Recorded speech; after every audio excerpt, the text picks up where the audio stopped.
The first group of hostages has been released, and a major Palestinian channel says revenge, like has never been seen, is in the works. What's going on, everyone? Let's take a look at some updates as it relates to the ongoing war between Israel and Hamas. I'm recording this at 7:30 a.m. Central on Saturday, November 25th, 2023. בשם צה"ל כולו, אנו לוחמי חיל האוויר, עתה במשימה מיוחדת. גאים ומתרגשים להחזיר את אחיותינו ואחינו הביתה. נמשיך עד להשבת כל החטופים. Overnight, 24 hostages held by Hamas were released in exchange for 39 Palestinians that were being held in Israel for a range of offenses. Now, this is the first batch of exchange. Remember, the agreed upon number is 50 hostages held by Hamas in exchange for 150 prisoners being held by Israel over the next 3 days of the truce. Now, it sounds like there are another 14 coming from Hamas today and 42 coming from Israel. It looks like those names have been given to the Egyptian authorities who are overseeing the transfer at the Rafah crossing. Now, according to the Israeli Defense Forces, all hostages so far released have undergone initial medical tests and are in good condition. You remember one part here was that if any of the hostages released were in critical medical condition, they would be rushed straight to a hospital.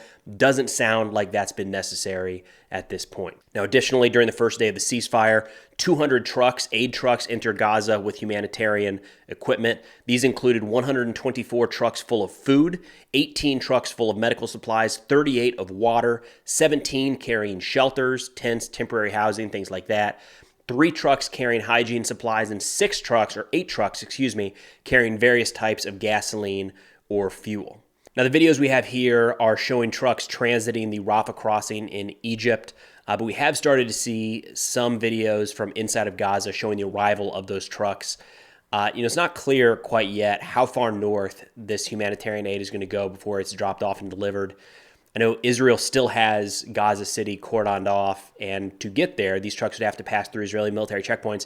And I know Israel is still trying to get every civilian possible out of Gaza City because military operations are going to continue as soon as this ceasefire is over. So again, not clear if any of this aid is going to be moved north into northern Gaza, into Gaza City itself, or if it's going to be positioned just south, potentially as, a draw to get more civilians out of that area.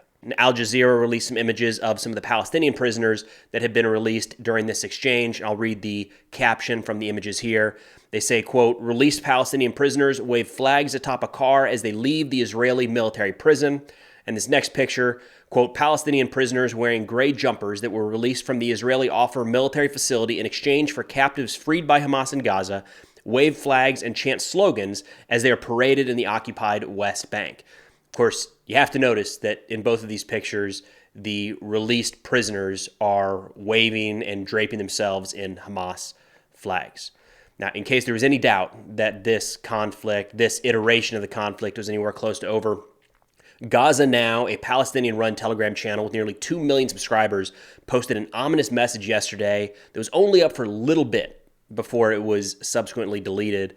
In that post that I'll put up here on the screen, they said, quote, "Revenge is coming to heal the hearts of our martyred people soon, and to let the occupation know everywhere that there is no safe place for the dog Jews anymore, occupied and peaceful.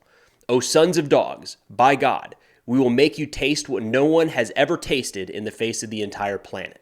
Now, Gaza Now did not attribute that to any other channel. I didn't see it posted anywhere by Hamas, Palestinian Islamic Jihad, or any other jihadi groups. It looks like it was a quote directly from the editors or the curators at Gaza Now.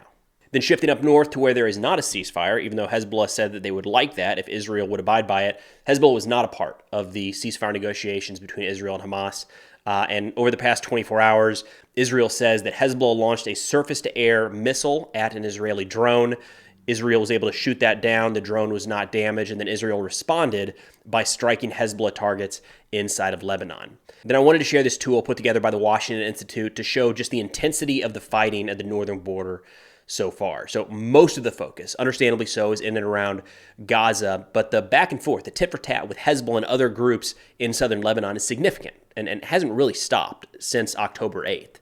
So what we're looking at here is a map of that northern Israel, southern Lebanon area. The blue marks are Israeli attacks, all inside of Lebanese territory. The yellow are Hezbollah attacks. The green Hamas attacks. Remember, Hamas has elements in Lebanon.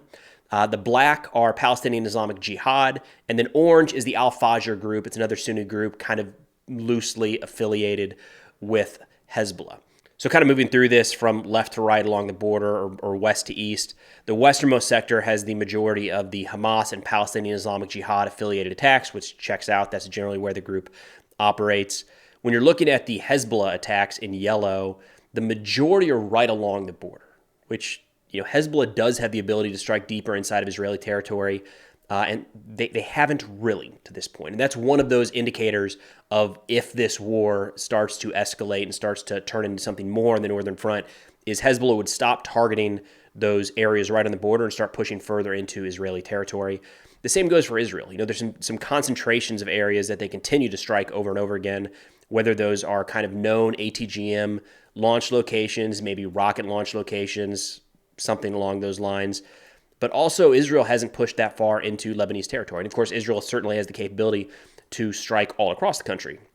I think the furthest inland, the furthest into Lebanese territory that Israel struck at this point is on or around 20 miles. So again, a lot of activity on the northern border, but all things considered, both sides are, for now, keeping it relatively limited in terms of what this could turn into. Then shifting outside of Israel for a moment, U.S. troops in Iraq and Syria were attacked 4 times on Thanksgiving Day by Iranian-backed militias in the region. Drones were launched against the Al-Assad Air Base and Erbil Air Base in Iraq. And in Syria, rockets were fired at mission support site Euphrates, and more drones targeted the mission support site Green Village. The U.S. said that there were no casualties or damage from these attacks, which now number at least 73 since October 17th, which is a significant spike over the attacks that have, they happened against U.S. forces for a long time in the region. 73 in about 5 weeks is a pretty significant uptick. Additionally, news came out overnight that an Israeli-owned ship was just attacked in the Indian Ocean with what is believed to be a Shahed-style drone. So those Iranian-made Shahed drones. There's no claims of responsibility as of yet, but you have to wonder, given the location, given the potential munition used here, about the Houthis in Yemen and Iran. Now, I give this one a little more time to materialize. The information right now coming out of this is very, very vague at best. Then we got a little Houthi dance video here. Now, it looks like these guys went to the Preston School for Rhythm, but before we make fun of their dance moves, I just want to say, look, this is a ragtag militia that the world was not paying any attention to that last week captured a $50 million boat without losing any of their soldiers, their militiamen. It looks like none of the crew aboard the boat was even injured, and the world's just not really doing anything about it. So, if I was in their shoes, I'd probably be dancing too.